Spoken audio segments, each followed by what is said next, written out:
I would like to begin by asking all of you to tell me a bit more about your professional role, but also the nature of your personal engagement with the arts and the instinct that drives it. Anyone can sort of dive in and start with this. Rima? Right. I'm currently the editor at Art India. It is India's longest running art magazine.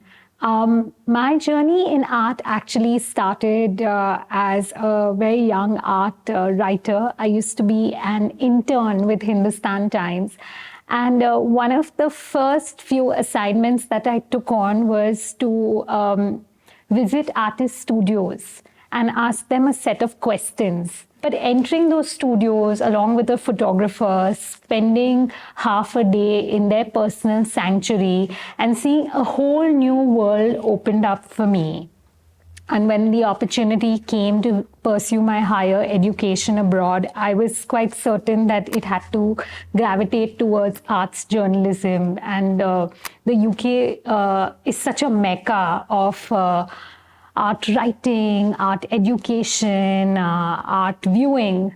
I remember when that Gaitonde painting at Christie's auction went for 23.7 crores, most of the editors were really surprised that it got like front page news in the Times of India, and they were like, what is this? And that's when the penny dropped. I was like, these are my audience. My colleagues are my audience, is to break down why Gaitonde is relevant.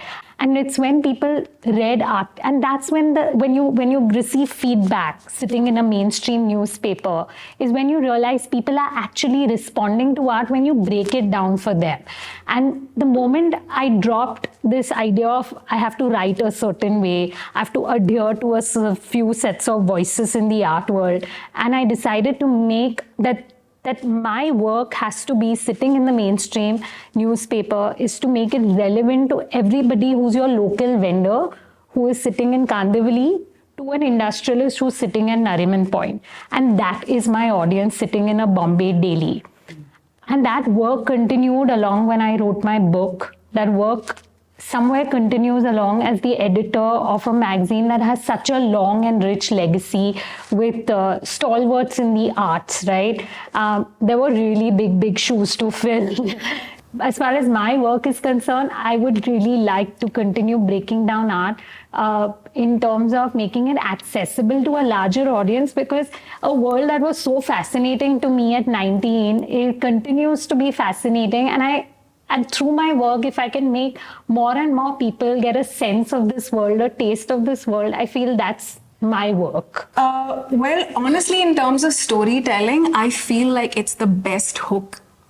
Especially for anybody who walks into a gallery, they don't want to understand something that's so complex, because you have very few people who walk into a gallery feeling confident. A lot of students that I also closely work with, like, students from JJ School of Art, I remember they would feel so intimidated walking into these spaces, and to then read texts and then have conversations in a language that they're not comfortable in is extremely intimidating, and it kind of also deters your confidence in a way. Is this place for me? Will I be doing something? So I feel like when you tell a story, you kind of make it accessible, You kind of, you leave these threads dangling, like low-hanging fruits that you can like hold on to. And then like once you get a taste of it, you learn to navigate.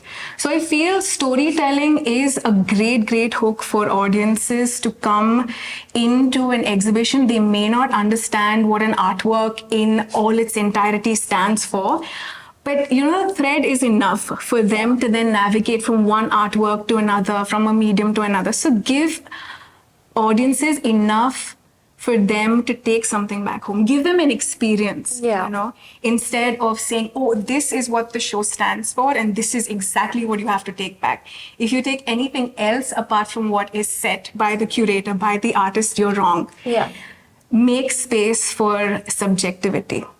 So I feel, yeah, that's very, very ties in important. also to what Rima mentioned about, it needs to be more simpler, these sort of the writing around an exhibition as well, Absolutely. the narratives around an exhibition has to be something that people can sort of connect with and read and not find it, intimidating in the tediousness of reading that text, so that is also a very, very valid point.